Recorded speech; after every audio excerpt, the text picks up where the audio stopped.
Mga ka-Clover, alam nyo ba kung ano ang kapangyarihan ng asin? Iba't ibang ritual ang gamit ay asin. Sa mga hindi pa po alam kung ano ang dulot ng asin, panoorin nyo po ang videong ito.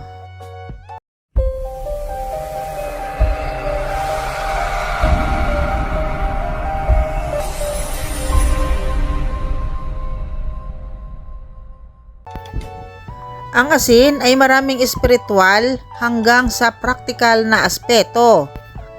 Ang asin ay ginagamit sa mga ritual para itaboy ang negatibong enerhiya o masasamang espiritu at malas. May mga naglalagay sa mga sulok ng bahay o sa paligid ng mga tao bilang pananggalang.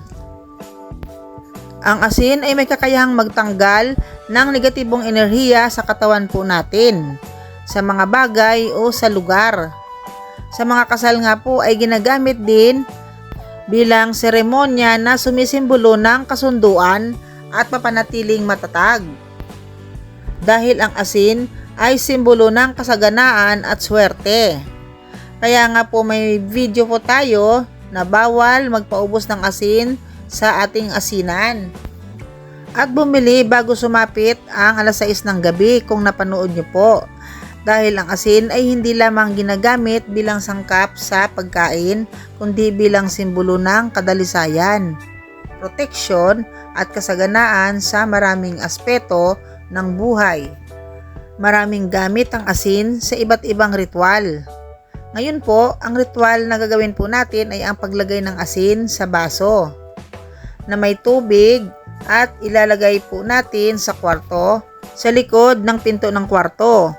Kung wala naman kayong pinto sa kwarto ay maaari nyo rin itong ilagay sa ilalim ng kama o kaya sa mga sulok ng kwarto. Ingatan po natin na hindi matapon ito. Kung kayo ay may nararamdamang kakaiba sa inyong kwarto, ay gagamitan po natin ng asin para malaman kung may negatibong enerhiya sa loob ng inyong kwarto. Ang kwarto ay iniuugnay sa pag-iisip ng malalim at pag-unawa sa sariling damdamin. Ang kwarto ay isang lugar kung saan ang subconscious mind ay aktibo. Kaya't nagsisimbolo ito ng mga pangarap, ambisyon o takot. Kaya naman ang asin ay may kakayahang magtaboy ng negatibong enerhiya at masasamang espiritu. Dahil ang bad energy ay kahit saan dumadapo, lalo na sa isang lugar na tahimik at madilim. Kaya naman kung kayo ay may nararamdaman na kakaiba sa inyong loob ng kwarto na para bang mabigat o kaya na may mga pangyayaring madalas kayo magtalo ng inyong partner, ay nangangahulugan itong may negatibong enerhiya sa inyong kwarto. Kaya naman kailangan nating kontrahin at paalisin ang mga negative energy sa ating kwarto para makatulog tayo ng mahimbing at may peace of mind. Para maalis ito, kumuha ng isang baso, lagyan ng tubig. Ang tubig na ilalagay niyo po sa baso ay mga lagpas kalahati lang po.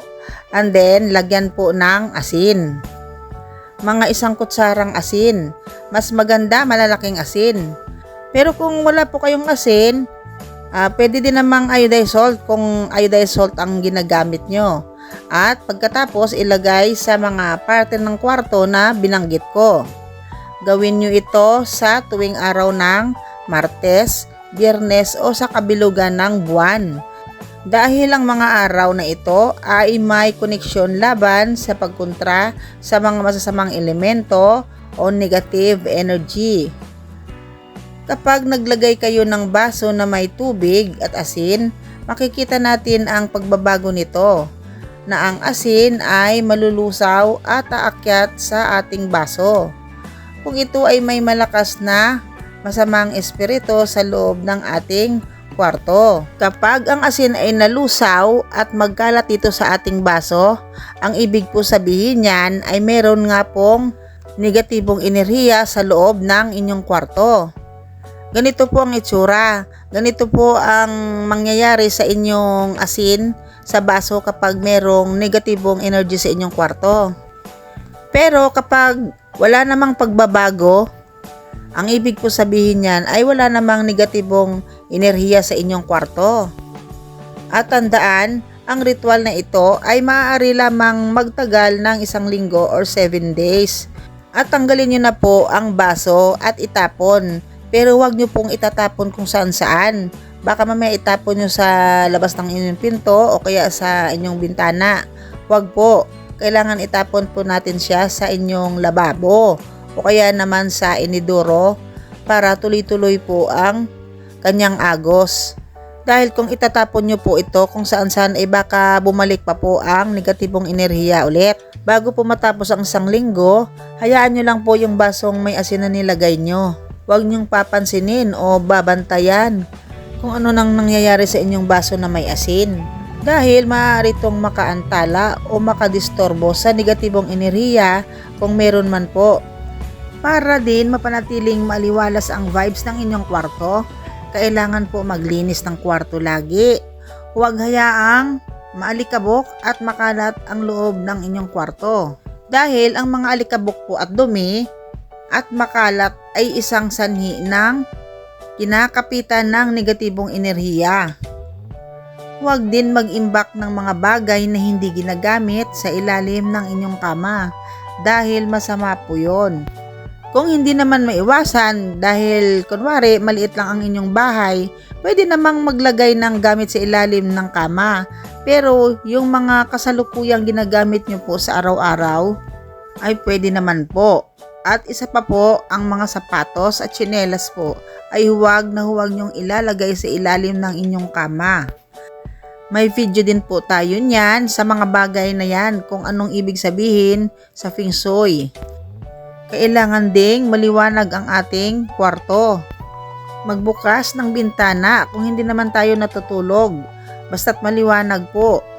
Kaya napakalaki ang tulong ng asin para magprotekta laban sa negatibong enerhiya.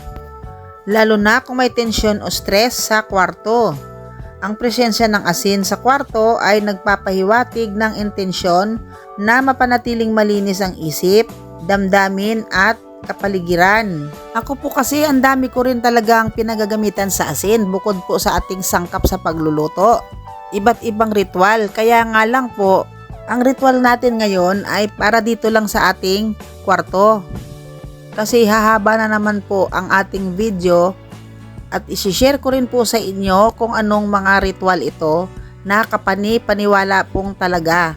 Na halimbawa po sa amin pong ang business na motor shop, kapag po may dumadaan na patay yung inililibing po, yan, sinasabuyan po namin yan ng tubig na may asin o kahit tubig lang. Pag nakadaan na po ang patay o yung nililibing. At ganun din po sa pagbukas namin ng shop, ganun din po ang ginagawa namin. Nagsasaboy po kami ng tubig na may asin sa harap ng shop para kontra sa mga negatibong taong pumapasok sa aming shop. Dahil hindi naman po lahat ng taong nakakasalamuha natin sa araw-araw ay may mabuting intensyon po at maaari din pong may dala po silang negatibong enerhiya sa kanilang katawan. Mga ka-Clover, tandaan po natin ang mga gawain at ritual na ito ay mga gabay lamang ha. At syempre, number 1 ng ating Diyos na siyang may kapangyarihan sa mundong ito. Walang nilikha ang ating Diyos na malas. Dahil sa mga maraming nilalang sa kalupaan, sila po ang mga dahilan kung bakit nagkakaroon po tayo ng kamalasan sa ating pamumuhay. Ang may positibong pananaw na tao ay malamang malayo sa peligro. So, hanggang dito na lang po muna ang ating video.